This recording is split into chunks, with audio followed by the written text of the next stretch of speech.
Hello everyone and welcome to my channel. In today's video I am sharing notes and explanation of whistle blowing. So let's get started. Whistle blowing क्या होता है? Whistle blowing तब होती है जब कोई भी ऑर्गेनाइजेशन के अंदर कोई मिसकंडक्ट होता है या फिर कोई ऐसी चीज़ होती है जो नहीं होनी चाहिए विद लाइक एथिक्स और लॉज के अगेंस्ट कोई चीज़ अगर होती है तो तब विसल ब्लोइंग की जाती है। अब ये होता क्या है, तो जो इंसान जो भी मिसकंडक्ट हो रहा है ऑर्गेनाइजेशन के अंदर, जब वो लोगों को इसके बारे में बता देता है पब्लिकली या फिर ऑर्गेनाइजेशन के अंदर, मतलब बात को फैला देता है कि क्या हो रहा है ऑर्गेनाइजेशन के अंदर, तब उसे विसल ब्लोइंग कहा जाता है। और जो इंसान ऐसा करता है उसे विसल ब्लोअर कहते हैं। Individual who discloses any kind of activity, कोई भी गलत काम हो रहा है उसको डिस्क्लोज़ कर देना, या तो पब्लिक में या फिर प्राइवेटली, और ऐसे कर देना कि फ़र्म के हिसाब से वो सही ना हो, या फिर जिन लोगों की आप इंफॉर्मेशन लीक कर रहे हो उनके हिसाब से वो सही ना हो, तो उसको विसल ब्लोइंग कहते हैं। मतलब कोई गलत काम हो रहा है, कोई करप्शन हो रहा है, वो छुपा रहना चाहिए, लेकिन आप उसको जाके बता देते हो, उनकी बैंड बजा देते हो, दैट्स कॉल्ड विसल ब्लोइंग। अब क्या होता है, जो विसल ब्लोअर होते हैं ना, वो क्या करते हैं, करप्शन के बारे में इंफॉर्मेशन फैला देते हैं ऑर्गेनाइजेशन के अंदर या फिर कहीं पे भी। दे डिस्क्लोज मिसकंडक्ट, जो भी मिसकंडक्ट हो रहा है उसको डिस्क्लोज कर देते हैं।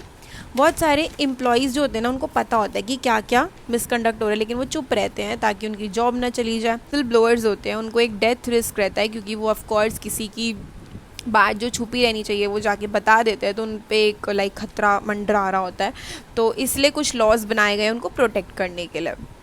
विसल ब्लोअर के लॉज देख लेते हैं। सबसे पहले विसल ब्लोअर प्रोटेक्शन एक्ट 2014 में आया था ये। इसके अंदर एक इंसान जो है वो पब्लिक इंटरेस्ट डिस्क्लोजर कर सकता है करप्शन के बारे में before authority which is at central vigilance commission. मतलब कि जो CVC कमीशन पे जो अथॉरिटी है वो डिस्क्लोज करे, उससे पहले कोई इंसान उसको डिस्क्लोज कर सकता है। ये एक लॉ है।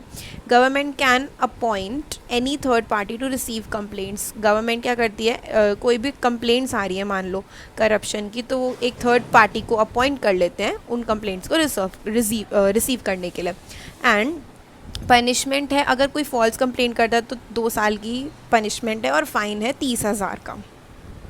सेवीज लिस्टिंग अग्रीमेंट, इसके अंदर क्या एक सिस्टम बनाता है फर्म खुद एक सिस्टम रखता है अपने फर्म के अंदर, जिसमें जो भी एम्प्लॉयज़ है वो मिसकंडक्ट को रिपोर्ट करेंगे। फर्म ही ये बनाता है सिस्टम, और एम्प्लॉयज़ फर्म को ही रिपोर्ट करते हैं, ठीक है। और जो इंसान बेल रिंग कर रहा है, मतलब जो भी इंसान मिसकंडक्ट को रिपोर्ट कर रहा है, उसके लिए पूरी सेफ्टी होनी चाहिए। टाइप्स देख लेते हैं विसल ब्लोअर के। पहला एक्सटर्नल, ये इंसान जो होता है ना विसल ब्लोअर, ये बाहर करता है, लाइक मीडिया में कर देगा, मीडिया में रिपोर्ट कर देगा, बाहर के लोगों को बताता है, और ये थोड़ा सा डैमेजिंग भी है क्योंकि हर जगह बात फैल जाती है। ड्यूटीफुल, इसको कोई जॉब दी जाती है जो भी रॉन्ग डूइंग है उसको रिपोर्ट करने के लिए, जैसे कि ऑडिटर्स। जो फ्री विल टाइप के विसल ब्लोअर्स होते हैं ना, उनको कोई जॉब वगैरह नहीं मिली होती है, बट वो अपनी मॉरल ड्यूटी समझ के ऐसा काम करते हैं भला करने के लिए। ओपन, इसके अंदर आइडेंटिटी बिल्कुल छुपी नहीं होती है, और वो सबके सामने आके बोलते हैं हाँ मैंने बताया है। और ऐसे विसल ब्लोअर्स की वजह से स्मूथ तरीके से इन्वेस्टिगेशन हो पाती है। लेकिन एनोनिमस में आइडेंटिटी छुपी हुई होती है, क्योंकि लोगों को डर रहता है, क्योंकि वो इतने फेमस नहीं होते, उनके पास पावर नहीं होती है, तो इसलिए वो डर की वजह से अपनी आइडेंटिटी छुपा के रखते हैं। मतलब कि बात तो बता देंगे मीडिया में जाके या कहीं पे भी, लेकिन अपनी आइडेंटिटी नहीं बताते हैं, और इससे सही से इन्वेस्टिगेशन नहीं हो पाता, स्मूथ इन्वेस्टिगेशन नहीं हो पाता। अब विसल ब्लोइंग के आउटकम्स क्या, मतलब अगर किसी ने विसल ब्लोइंग की है तो उसके अच्छे क्या क्या आउटकम्स हो सकते हैं और नेगेटिव क्या क्या हो सकते हैं। पॉजिटिव तो में है, अगर मान लो किसी ने ऑर्गेनाइजेशन के अंदर बेल रिंग कर दिया, बता दिया, हो सकता है उसकी सैलरी बढ़ जाए, हो सकता है उसको और काम मिल जाए, उसको रिवॉर्ड किया जाए, और बाकी लोगों को एनकरेजमेंट मिलेगी कि हाँ इसने भी तो बताया तो हम क्यों नहीं बता सकते।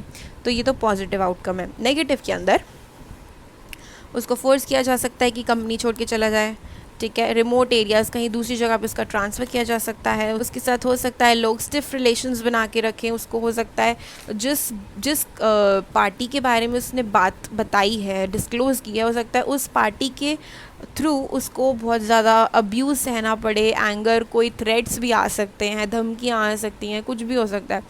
ठीक है। हो सकता है उस इंसान को बिल्कुल आइसोलेट कर जाए, उससे कोई इंटरैक्ट ही ना करना चाहे, और हो सकता है इस वजह से उसको एनजाइटी हो, कोई लॉस हो जाए फाइनेंसेस में, और डिप्रेशन में भी वो इंसान जा सकता है। सो देखा जाए तो विसल ब्लोइंग के नेगेटिविटीज़ ज़्यादा हैं। So yeah everyone, that's it for today's video. I hope आपको इसका कॉन्सेप्ट क्लियर हो गया होगा। Thank you so much, bye.